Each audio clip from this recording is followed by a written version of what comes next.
of a wood, a tiny little cottage stood, the home of dear sweet, law-abiding, kind old little Granny Riding. But then one day she looked quite frail. She dropped her stick, and turning pale, she rested for a day or two, complaining of a nasty flu.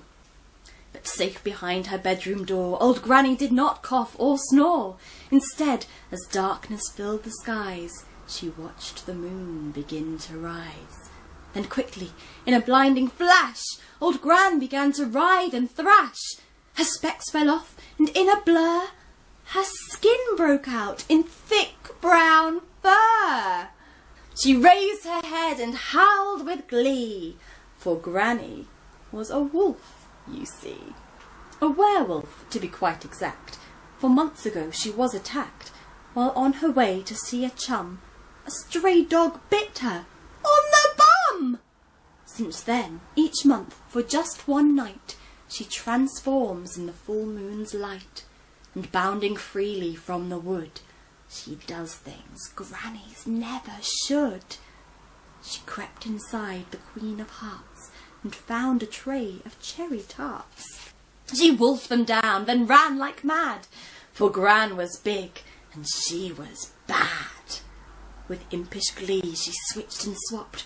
She took the crumbs that Gretel dropped to throw on Chicken Lickin's head, and filled fruit pies with birds instead. She stole kids' homework, pinched odd socks, unlocked the door for Goldilocks. She pushed poor Humpty, chased Beau's flocks. She even changed the palace clocks. Then safely tucked in bed at last, Gran rested till the change had passed. She grinned, for who would ever guess a wrinkly Gran caused all this mess? She snuggled down and closed her eyes, when suddenly, "Hey, Gran! Surprise! Ah! Who's there?" screamed Granny, hiding. "Me," the girl laughed. "Rose Red Riding. I've brought you treats." Red smiled, then stared. She started getting very scared.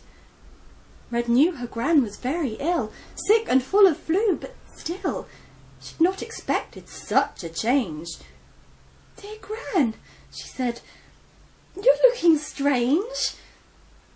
Your ears have grown. How very queer. Better to hear you with, my dear." Red stared.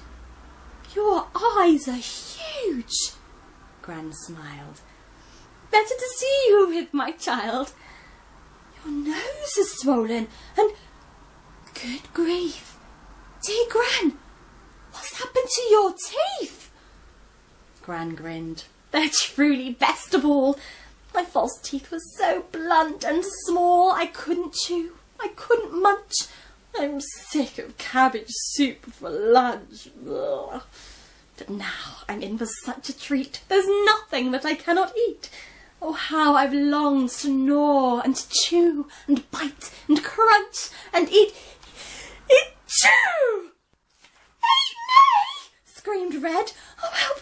Oh, no! Is that the time I've got to go? No, Red! The chew! Pull them back!" cried Gran. Red fled the house and ran and ran. She found a woodsman chopping wood. "Well, hi," he grinned. "I'm Robin Hood." "Please come," Red begged, "fast as you can. The big bad wolf has eaten Gran." Poor Granny jumped out of her bed. She grabbed her robe and then she fled. "There he is!" the woodsman cried. "Oh, help!" shrieked Gran. "Where can I hide?" The grass was thin. The rocks were small. The trees weren't any help at all. Their trunks were short, their branches weak. So Granny wound up in the creek. The stream was fast, the current strong, as poor old Gran was swept along, towards a wide and very tall, loud and gushing waterfall. She splashed about and tried to swim, then grabbed an overhanging limb. She scrambled through the slime and muck to safety, but then, just her luck. "He's there!" cried Robin. "Come on, Red!" Poor old Granny filled with dread. "What now?" she panicked.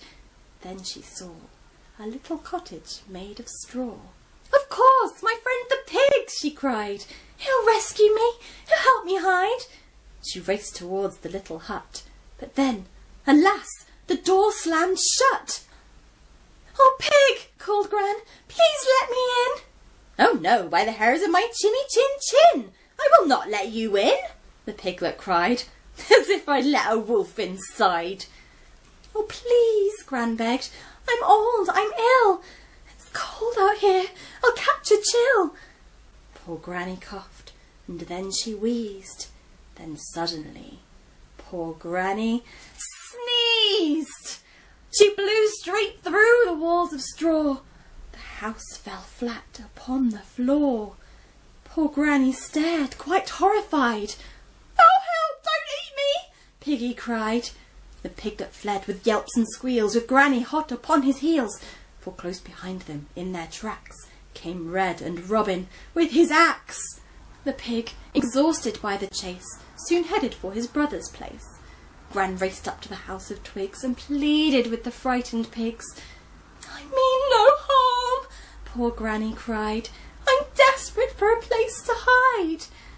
"You can't come in, no chance, no way," the piglets cried, "so go away."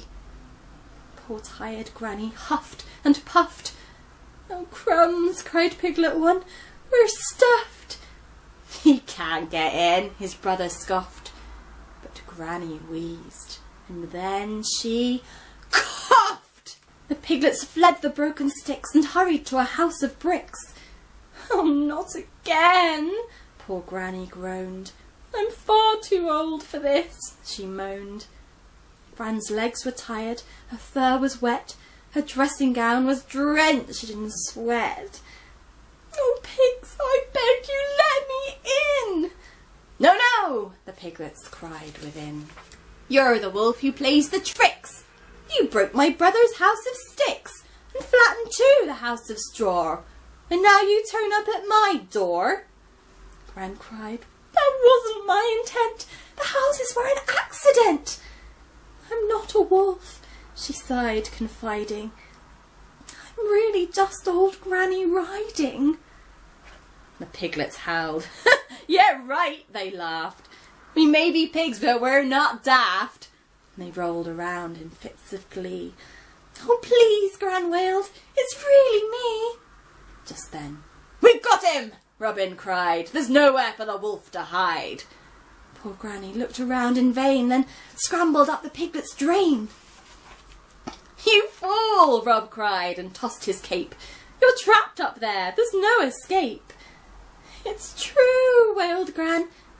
"Except, why not?" She tumbled down the chimney pot. "It's Santa Claus!" one piglet cheered as Granny suddenly appeared. "No, it's the wolf!" his brother cried. "No, it's Granny!" Granny cried. "Dear pigs, my friends, it's really me." "Oh, shame on you," said Piglet 3. "Old Gran would never play such jokes. The crumbs, the chicken licking hoax. Gran's sweet and kind, for goodness sake." Gran wailed. "Oh, Grannies need a break." Said Piglet 1. "You've got some nerve. It's time you got what you deserve." "Oh no," cried Gran. "Have mercy, please. I'm begging you. I'm on my knees." Just then, a flash, a crash, and then old Granny was herself again. "Oh, bless my soul," cried Piglet 2. "Old Granny dear, it's really you." Just then the door burst open wide, and Red and Robin rushed inside. "Stand back!" yelled Robin. "Gran!" cried Red. "Thank goodness, I thought you were dead." "But where's the wolf?" Rob looked around. He stared at Gran, and then he frowned.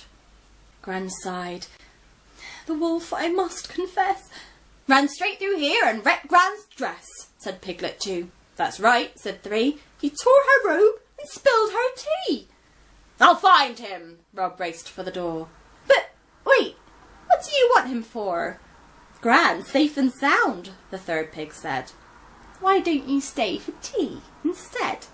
So Rob and Red shared tea and cake, and laughed about their daft mistake. Poor Wolf, how awful, giggled Red. But why was he in Granny's bed? He turned up at my house today and begged me for a place to stay. He knows now that it wasn't right to prank and jest and tease all night. He's learnt his lesson, Granny said, and so I tucked him into bed. He's promised me no more. He's done. Thought Pig 1. Pranks sound fun. So all lived happily in the end. Gran did her best to make amends. Robin fell in love with Red, and not long after they were wed. Yes, all was calm, but then one night, when the moon was shining bright, 3 shadows scurried round in glee. Now can you guess who they could be? And next time, when you see your Gran, watch her closely if you can. Look past the smiles and snowy hair. Something naughty twinkling there. Or just like little Granny riding, who knows what secrets she's been hiding.